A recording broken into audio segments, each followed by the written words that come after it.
Hello there, you're welcome to Let's Talk Showbiz. And if you recall, some time back, we had the opportunity to hang out with gospel musician Jojo Emmanuel Lawson. Well, he's back in Ghana. He's been doing a lot of work across the world. And most importantly, he's been releasing lots of songs with musical videos. And today, we're here to talk about his projects, his music, and more here on the show. My name is Doreen Avio, but of course, we are going straight to Jojo Emmanuel Lawson.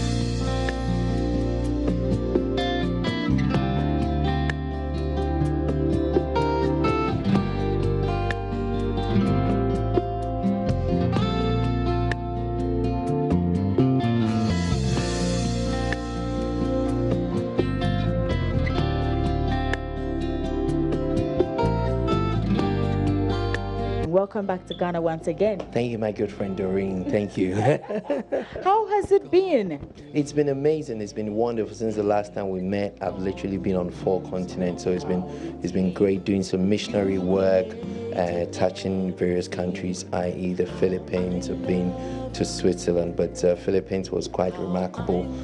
I went to do a worship program out there, and then also go to the rural areas, do some deep evangelism closer to the borders of ISIS. So that's quite dangerous. Put my life on the line. Though sometimes I was on the ocean, to some islands, and then also to some interesting part of Philippines and touching lives. I've also been to the States and done some work there.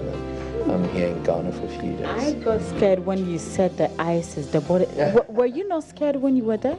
Well, I was. Everybody will be, because nobody wants to mess with the ISIS. But the thing is that the gospel of Jesus Christ needs to go out to the world. And the last words of Jesus Christ, it says, "Go ye and go out." And it's very important that we understand that.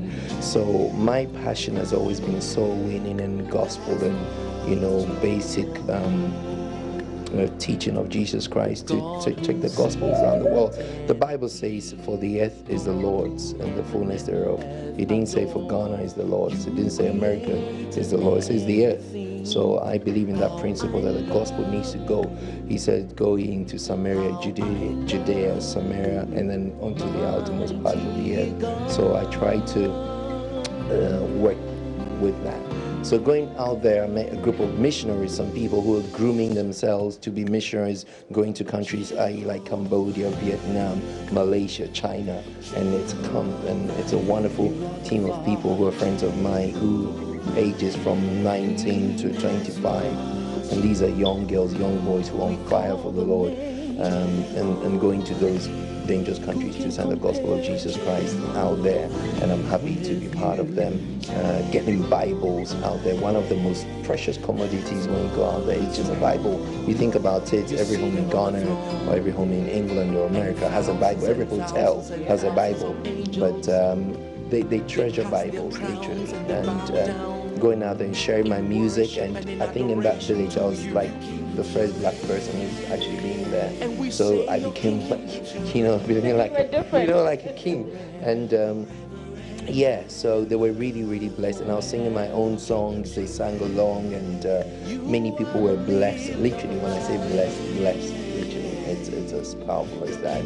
Many people got born again, touched. It's just every aspect. The presence of God was tangible. And what can I say? God takes all the glory and Christ is exalted. Amen. I know that the last time we met, you had released the song Jehovah, and since then, I think you've released quite a number of them. Yes. I got a new one out, which is also amazing. It's called "I Nailed You to the Cross," and it's based on Galatians 2:24. I've been crucified with Christ, and the life I live, I don't live it anymore, but through Christ who actually lives in me. And that song is so powerful. You can get it on YouTube. It's got a very powerful acting side to it, and then the whole song says, "I nailed you to the cross," but "I nailed you to the cross" is a storyline of what Jesus did for us on Calvary. Obviously the Jews nailed Jesus to the cross with the sins, but it's an exact typology of what we do now by sin. Anytime we're sinning, we nail Jesus to the cross. So it's depicting what Jesus did for us on the cross. And I think sometimes it's important that we remind ourselves of what the cross actually stands for and the finished work of Calvary. And we shouldn't keep nailing Jesus to the cross, because every time we sin against God, we keep on nailing him to the cross. So it's quite an interesting music. It's a little bit like the Passion of the Christ. So if you watch the music, it's like that, and it's got that to it. So it was just a solo. So no, it has a video to it. Video to it. So no drums, no nothing, just an acoustic sound, and I think it's powerful. It's winning a lot of lives and so. Wow, that's so great. So, I mean, with all what you have done within these, should I say, past few weeks or months, and then releasing your music and everything, we know Christmas is coming. What are your plans from now until December? It's amazing. What are my plans from now to December? I'm in Brazil, so I'm doing some amazing work out there in Brazil, which is also going to be wonderful. Amazingly, I'm due to be winning an award in a car. It's called the Shine Awards, I think so. So it's all kind of stuff in the pipeline, and it's going to be amazing. And also preparing for next year. Next year, Ghana is going to be a great time. I'm coming back for a live worship event, which is going to be on the 10th of October 2020. So 10th of October 2020. It's going to be a great time, great atmosphere. I get to hear all my songs, and particularly the new music video that I released as well, which is called You Are My God. You know, and that was shot right here in Nungwa, Teshi Nungwa to be precise. And that has got a wonderful testimony to it. It's a little bit like my testimony, you know, growing up from a very humble background and, you know, losing everything in life, and God changes your destiny, and you wake up and you're like, yes, you are my God, and you've been with me through the thick and the thin, and now I can say that you're my God. So again, that is a very, very wonderful music video. Very wonderful music. Well, we just can't wait for that. And happy birthday to you. Oh, yes, it's my birthday today. My goodness. I thought you forgot. Yes, it's my birthday today. Wow. So, yes, it's my birthday today. I can't believe you remembered. You should have told me. But, yeah, it's my birthday today, and it's great to be here to celebrate my birthday and to be on the show. I think this will go down on memory lane. Thank you. Thank you. You're welcome, Jojo, and we're looking forward to greater things ahead of you. Amazing, wonderful times ahead, you know, in my ministry and what God is doing through me. I stand for the gospel, I stand for the truth, and I stand for, you know, being a blessing with the music. So all of you out there, support. I like to use the word support the work that I do, i.e., you know, if you can get my music on iTunes or Google Play or Spotify, or if you support me on Facebook or Instagram or all the other major platforms. But yes, listen to my music. There are about 13 songs. There are 13 songs that you can hear from me on all these major platforms. Then you can watch the videos on YouTube. Yes, and yeah, if you see me around, come and say hello. All right. Amen. Thank you so much, Jojo, and we wish you all the best. God take you back to the UK safely, and I'm sure we'll be in touch. Absolutely, Doreen. You've been an amazing friend, and I thank God for your life, and I wish you great grace. Thank you. I'm not a big fan of weddings, but you, my dear friend, make it worth every peso. This April, 3 friends will take you on a journey about love, laughs, and lies. Sparrow Productions presents a heartwarming romantic comedy that brings back fairy tales. Jackie Appiah, Lydia Forson, Na Ashoko Mensadoku, Ajite Anang, Nana Kwame Osei-Sapong, Chris Atto, and introducing KSM, the perfect picture. I won Best Actress from this film for the AMA and for the AMVCA. And yes, so it's very dear to my heart.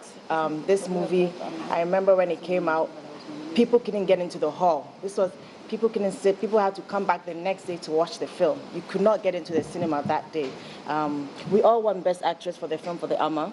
Shirley said in her presentation that one of the things this movie talks about is the issue of childlessness. And through my work in the media and on Joy FM, Strong and Sassy that I host, I've had opportunity to talk to a lot of women who are struggling with having children. And it's something that we don't talk about enough. It's something that we shy away from. So thank God for this film, and thank God for an opportunity to out and talk about some of these things in the way they ought to be talked about. When I think of this movie and how it was made 10 years ago, and how we're all very young and sometimes even a little bit immature, it comes at a perfect time because I think we are at the best moments in our life in terms of our craft, who we are as women.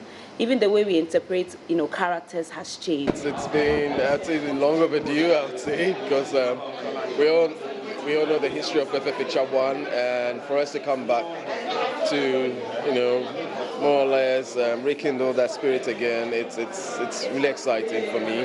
And the fact that now it's taking a rather global stage, if you will, and so for us to come together to do it for Africa, it's a blessing to be a part of this. Yeah. As compared to Perfect Picture 1, I really can relate more to the character and the journey that the character goes through, because it's the journey is a bit personal, and I'm sure when you see the movie you understand why.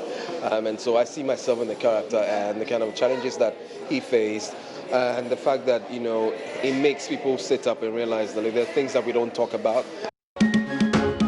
We're looking at ourselves today, especially with some of the actors who are here today, and it's been quite a journey. It's been difficult. We've had our highs and our lows. And unfortunately, we feel like 10 years ago, the industry was seemed like in a better place than we are today, unfortunately. I've asked myself a million times, okay, after every bad day, I'm thinking, I'm going to stop this, and do what? There's nothing else really. I mean, this is my passion, this is what I love. I love this. What we are looking to do is to broaden the scope. We want to be able to make African movies and not necessarily Ghanaian movies. Because, the Oscars are calling, other big festivals are calling, people are telling bigger stories, and that's what we're looking to do. It's not enough to tell a Ghanaian story anymore. Our histories are intertwined. Nigeria, Ghana, South Africa, so we need to be able to broaden our stories, and that's what we're attempting to do.